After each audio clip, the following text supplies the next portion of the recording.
Welcome to Chok Muay Chats, episode 35. Today, I'm here with Frankie D, the man of the hour again. Former owner of Diesel Gym in Australia, former trainer, former fighter out of Riddler's Gym, a man of many talents, and a man who's been coaching some of the finest business owners in Australia about how to run their gym successfully, but also a mindset coach in the world of Muay Thai and combat sports. Welcome back, sir. And of course, Thanks, if you mate. like Thanks this to be episode, on. make sure you subscribe and all that jazz. Sorry to cut you off, but welcome back. That's all right. I was thanking you for providing such an amazing platform and really, like we're speaking off camera, building such an important piece in the world of Muay Thai. Absolutely. This is what it's all about. It's about giving people a voice to voice their ideas about the world of Muay Thai, the sport of Muay Thai, everything that drew us to this beautiful sport. But one of those things is about using our mind in the sport of Muay Thai. So let's get straight into it. How can fighters train their mind? They train their body. We delved into this a little bit last week when we were talking about mindset, but this was something that we wanted to cover this week was how fighters can actually train their mind, they train their body. Our sport is constantly pushing our bodies to the physical boundaries through cardio training and, of course, strength and conditioning now. How about this old computer up here? Look, really good pickup. So last week we did speak about it, and something we mentioned, the age-old saying that hard work beats talent when talent doesn't work hard, but mindset is absolutely the missing piece. Without the right mindset, even hard work and talent fall short. Like you were saying, most fighters, they train their body like animals, hours on the bag, sparring rounds, strength and conditioning. Like we said, and we spoke about it, and this is one of the questions I always pose. What percentage is physical? What percentage is mental? And the physical at best is only 20-30% of this game. Fight night comes, fighters freeze. And that's predominantly because they never train their mind. Mental toughness isn't something you're born with, it's something you build. Like you were Mm, saying, just like your cardio, just like your clinch, just like your fight IQ, you need to train your mindset with the same structure and intensity. The best fighters, the best athletes, the best business owners, they don't just hope they're mentally strong. They work on it every single day. Now, every fighter is unique. That's why my seminars lay the foundations, but I also do a lot of one-on-ones. However, in general, there's three main things that we focus on. Their why is the crucial piece. Determining what your why is, and not just on the external, not the wins, not the trophies, not the, well, we don't really get much glamour and fame in Muay Thai, but not on the internal. I personally love to instill that concept of creating the best version of yourself. mm. Their why is what we really pull apart because that's the crucial piece to their discipline. He jokingly said last week the David Goggins hate-based why, that's not something that provides longevity, passion, or love. What that simply does, it makes your hole that you've dug for yourself in life even deeper.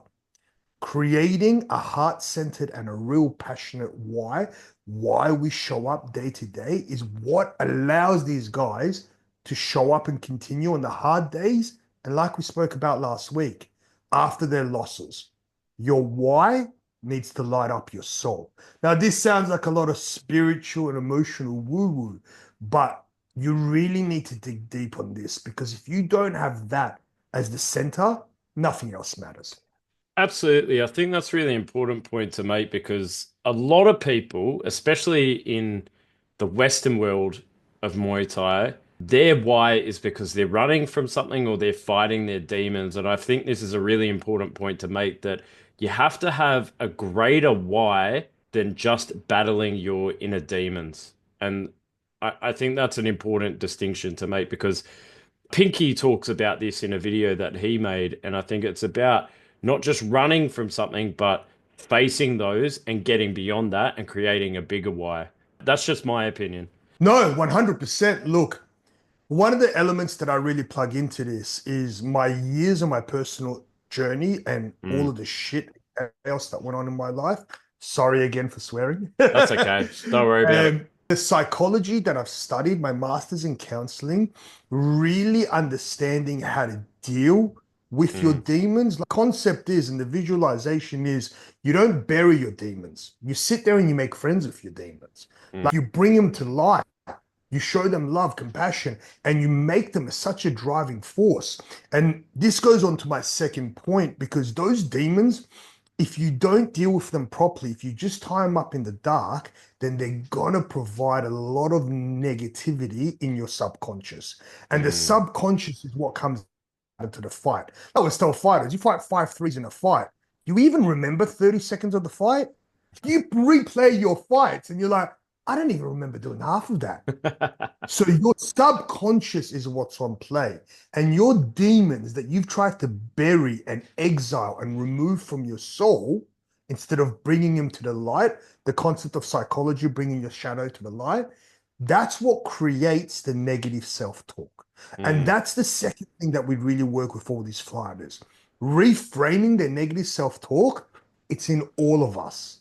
Once we're aware of our subconscious self-talk, we can absolutely and easily tap into it and reframe it. There's a famous psychologist called Carl Jung, and I don't want to butcher his quote, but he goes, as long as the unconscious remains unconscious, you would live your life based on it and call it fate.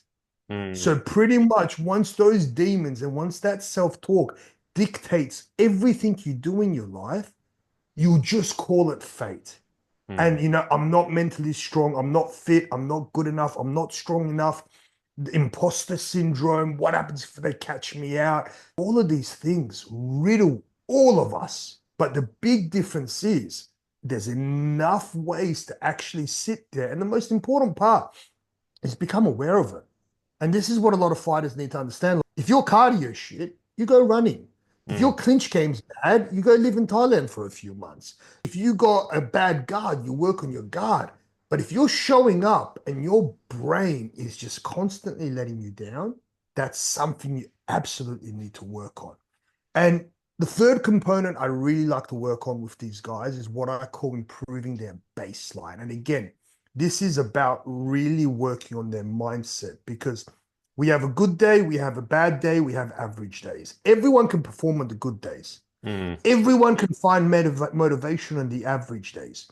But on the days that you're struggling, which is most fight camps, on the days that you're really hurting, like you're suffering, like you don't want to be there, really learning how to reframe those voices in your head to improve your minimum performance. I'm sure how performance it The depends many weight cut. different so many different variables in life kick in.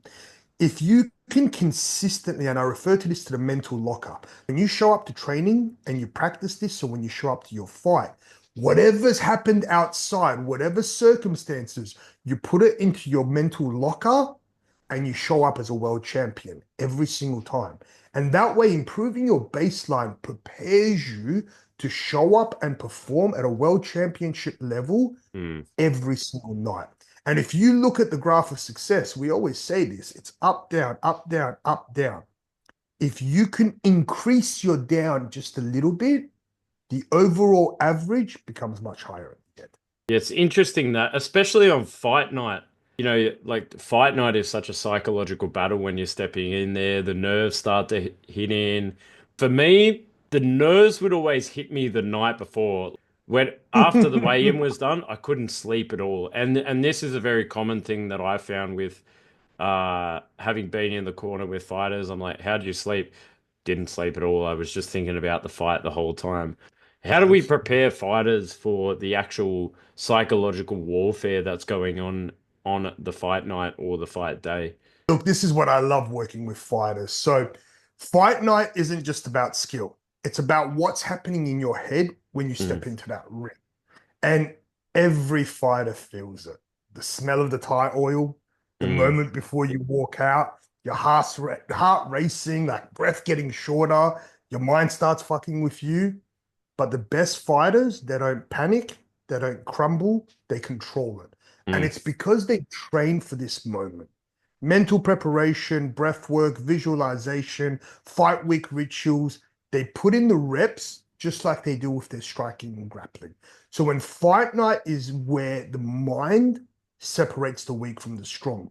And I Mm, want to refer this, I've got a real love-hate relationship with Conor McGregor. And for all the Muay Thai enthusiasts, you guys know exactly what I mean.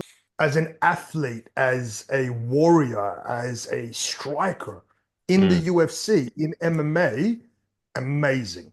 mm, As a personality, well, look, that's a whole other conversation. But there's one quote that I always refer to for the fighters. And he was going up for his first title. And if you remember McGregor's early career, he ran through that division. mm, Like he was a nobody. And within 9 months, he'd already beaten everyone and was in the title shot. mm, And the commentator was sitting there and he goes, "Aren't you nervous? You've literally come out of nowhere, done the unspeakable through the ranks, and now at the record time, you're going up for a title fight." And what McGregor said still gives me chills. And it's the mentality that I instill with my fighters that I work with for 3 to 4 weeks leading up to fight night, where we build up visualization and guided breath work for them. He goes, "What have I got to be nervous about? I've practiced in my mind tomorrow night 1,000 times. mhm. I've won in my mind tomorrow night 1,000 times. I'm just going to show up and play out one more time what I've already done 1,000 times." This is where it makes the difference. So, what I work with my fighters, one element is plugging in the mental training every single day at training itself. The other is going through the full visualization, and we do it with breath work and not like meditation monk kind of breath Mm, work. We mm, get the mm. heart elevated, we bring the heart rate down, we get the heart rate elevated, and we go through the full ritual, showing up to the venue, stepping in, seeing the ring at the same time, getting the Thai oil massage, hitting the pads, adrenaline going up, the Mongkong and the robe coming on, bringing the energy back down, standing behind the curtains, waiting for their name to get called out, walking out into the ring, staying calm as the lights are on them, doing their Ramoy, white crew, ref Mm. gives instructions, the intensity of the fight going through their mind, the recovery, their bulletproof mindset, and most importantly, at the end, the ref putting their hand up, the feeling they get, the emotion, the victory, how all of it is worth it. They visualize that entire process every single day. And it's not about a rehearsed process where you show up and if something goes out of whack, it's wrong. It's about feeling the emotions, controlling your heart rate, feeling the emotions, feeling the confidence, feeling the emotions, and then feeling that win. If every single night when you're struggling in fight camp, you feel truly in your bones the win, the feeling of that win, it just makes everything that little bit easier. And what about fighter case studies? Have you got real world impact about this ritual and real world examples of how this has actually worked for fighters? Look, I've seen fighters go from mentally weak to mentally unbreakable Mm, just by making change, and that's training their mindset. I'll give you the most recent example. So I've got a couple of extreme ones. Actually, mm, I'll go back to one of my favorite. So one of my fighters in Perth, WA, Grant Jones. The mm, Thais named him Grant Never Die Jones. So there's actual footage of this online. Like Grant wasn't good on pads, wasn't the fittest, mm, didn't have the best fight IQ. But when we used to build up his mantras and his mindset as one of my fighters, we used to get him to write out his mantra and what he wanted to feel and think like per round. And he used to finish every round with, "He can't hurt me. He can't mm, hurt me." Now, if you ever saw Grant at training or in life, like mm, you can't hurt him. His first state title fight goes into the fight, underdog, gets three dislocated knees throughout the fight. So there's actual footage of this. He mm, gets kicked, goes down, knee pops out of place. He pops his knee back in, gets up and starts kicking the guy. Happened 3 times. Won the state title. Went off, did 6 months of rehab, put too much weight on the other knee, came back, fought for the WBC title, popped his knee out twice. So mm, literally dislocating his knee himself. The second time that this happened in the WBC fight, He'd popped it back in and gotten up so quickly that the ref hadn't had a chance to put a count on him yet. Stood up and started kicking the guy off that leg. That's that kind of bulletproof mindset. Mm. When you truly, and I use this example, and when I say it at seminars, I'm like, guys, this is like an extreme case. I remember Eugene Eckelboom 15, 20 years ago fought a Thai, a big Thai. Like back then, fighting a big Thai was rare.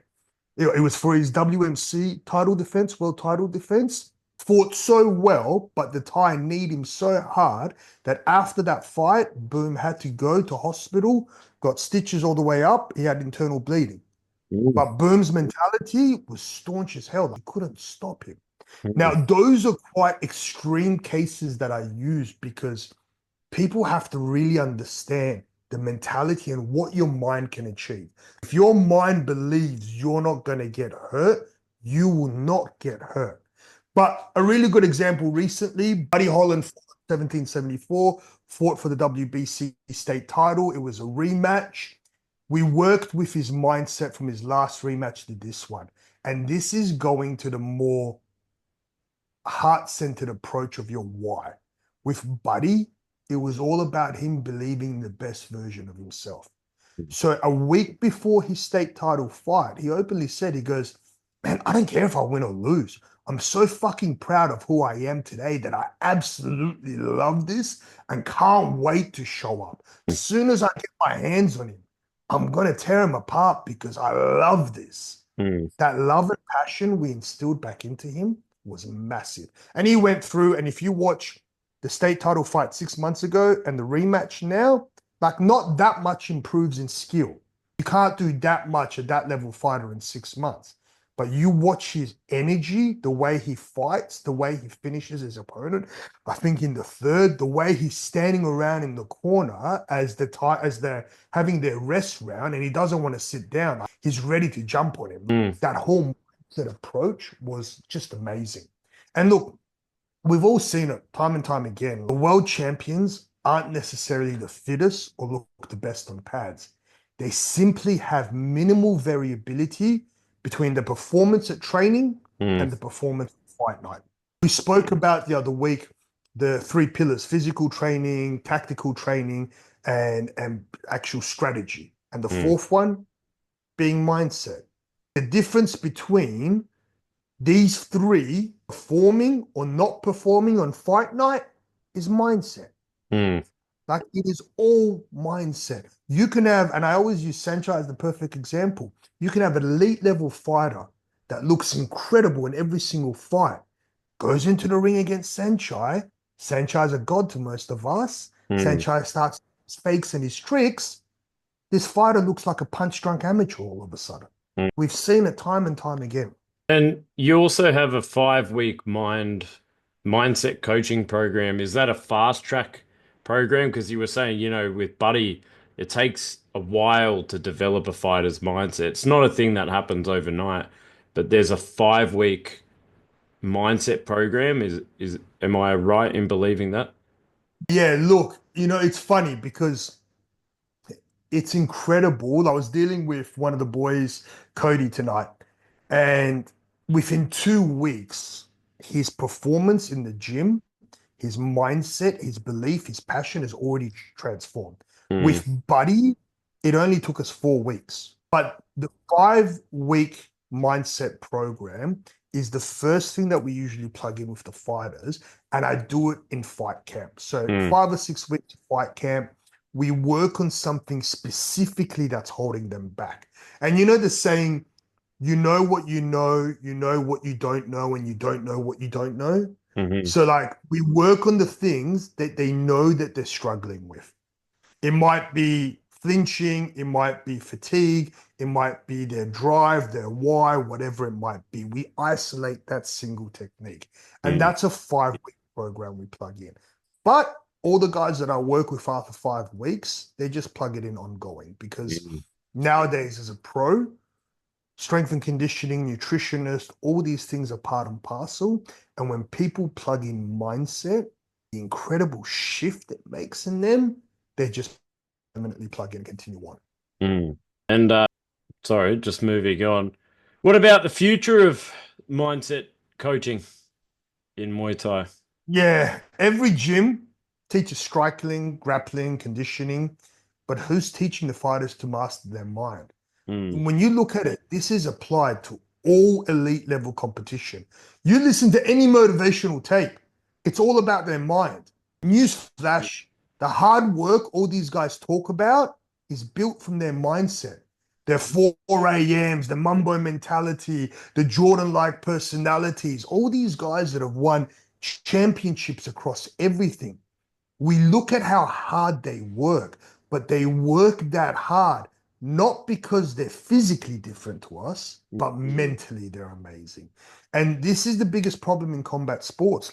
We train the body like warriors, but we don't train the mind. Fighters get nervous, they lose confidence, they gas out from adrenaline dumps because they never learn how to control their emotions. That's why I created the fight set mindset coaching seminars and coaching, full system for training the mental side of fighting that incorporates my 22 years in the sport as a fighter, coach, my own research and lived experience as a high achiever with a lot of wins and a lot of losses, and mm, now the education science to back it all. Because mental toughness isn't a mystery, it's a skill.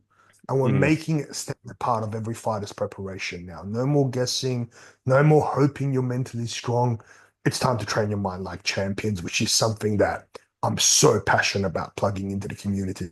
Certainly think it's a thing that I could have benefited from in my own fight career, and especially a lot of guys around me at that time. We just didn't have access to that kind of stuff at the time. We probably did, but it would have been a lot of self development or self research, self investment, going and reading books. But now there's individuals like yourself who are actually able to guide people in the right direction.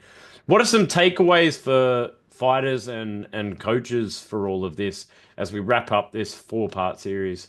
Yeah, of course. Look, every fighter wants an edge. You already Mm, know the secret and you can't deny it. It's mindset. But are you actually training it? You want to perform better? Start training your mind. You want to fight without hesitation? Start training your mind.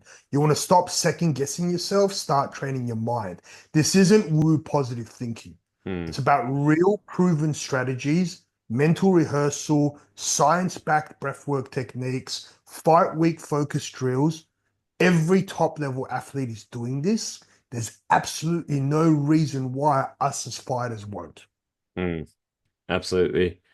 Well, my friend, what about coaches? What's some takeaways for coaches? Look, in regards to coaching the coaches or the coaches stepping in with the fighters, The look, part of the reason why I went down the path of studying my master's in counseling mm, was as much as I love the business side of consulting with these guys, myself and all these business owners, they don't need a consultant, they need a counselor. mm, Like the mental burden that happens, these industries within business is brutal.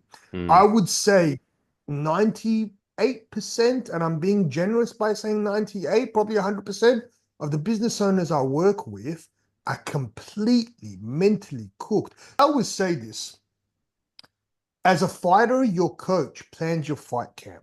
mm, So you have to start off doing your cardio, then you do your strength, then you get matched for a fight. It might be 6 weeks. You start building up the intensity. Week 3, week 2, you hit a peak. Then you taper. Then you do a nutrition based weight cut. Then you have your fight night. Then you have a week or two off from training. Then you come back and you ease yourself into it. And you have this peak and drop the whole time. Now, mm, as a business owner, these guys are in fucking power phase for 10 years. mm, They're peaking the whole way through and they wonder why they're completely burned out. I always tell them, I go, if you gave me a top level Australian champion fighter who had all the potential, skill, fitness, everything you could ever want in a fighter, and you put him into back to back power phase and fight camps every 2 weeks, no rest, no break, no taper, no weight cut, no nutrition, and just got them doing power phase constantly. What mm. would happen to that fighter in 6 months? Absolute They burnout. They won't come back. back. They They'll won't never come back come to the back. gym. They'll hate it. They'll leave the sport and go, why am I ever doing this? Yet the business owners think they can perform at that the whole way through. Unfortunately, and this is what burnt down Diesel, and this is what I'm so passionate about. If you don't work on your own mental health, everything around you collapses, and then you can't help the people around you. Mm, Like, as a combat sport business owner, you're the leader of that business, your employees, your own family, your fight team, your reputation. You're leading so many people. And the hardest part that I had to accept as I watched everything fall down around me was because my nervous system and energy levels and mental health was cooked, it was destroying everything around me. This is such an important component. If these guys take anything away, take the fact that they have to build their own fight camp, which includes rest and recovery. I think that's a really valuable point. If you can't help yourself, then you can't help those around you. That's a very underspoken value in our sport is taking rest. We're constantly harping on about hard work beats talent, but you've got to look after yourself. Recovery is just as important as the work that you're putting into it. So, 100%. It creates longevity, it creates skill, it creates improvements. mm, There's a real ego in our society and especially in our community mm, about how hard you can work and outworking everyone. And mm, it's not based on results, it's based on never resting. mm, I always refer to it strength-based training. So when you do a strength-based training, imagine every single day for a year, you go in and try to hit your PB. Every single day you're doing a 1 rep max, hitting your PB. You don't improve. The whole reason your system improves is because you build to a peak, you hit that peak, you rest and recover, but where you start from is a little bit higher every time. But if you're cooked and you're showing up average constantly, your actual performance isn't that high. You're not doing that well. A fighter that has 4 fights in a year with proper nutrition, rest, and recovery will always beat the fighter that's had 10 by the end of that year. mm. All things being equal, there's actual science and strategy to improve your performance. But when your ego is there going, nah, Goggins said 4 a.m., I'm fucking 4 a.m., learn the boats, like that kind of crap. When you don't move your ego out of it, the actual concept of improving at the end significantly reduces. I think Jonathan Haggerty from One Championship is a really good example of that. Beating some Thais who are constantly fighting every single Yep, month. And then yep, I think his professional career only had about 16 fights or something like that. Nothing compared yeah. to a lot of foreigners. I know he had a fairly active amateur career. However, now that he's turned professional, doing it the right way, taking time to develop especially at that level, at that world championship level, in Mhm. front of the eyes of millions of people around the world, you have to really change up the fighting strategy, the training strategy, and take time to recover. Abs Absolutely. You look at this across all sports, across all fields, where really in Muay Thai we have this real tunnel vision mentality, mm, which prevents us from rapidly improving. Until now, everything I feel like over this past 5 years has massively changed. Don't get me wrong, the old school, the OGs of this sport, especially in Australia, mm, paved the way for us. And in a lot of ways, they're like our parents. Like, you can't be upset at your parents for the shit they put on you because they didn't really know any better. And our OGs in this sport didn't have sports science, didn't have nutrition, didn't have strength and conditioning, and absolutely never spoke about mental health.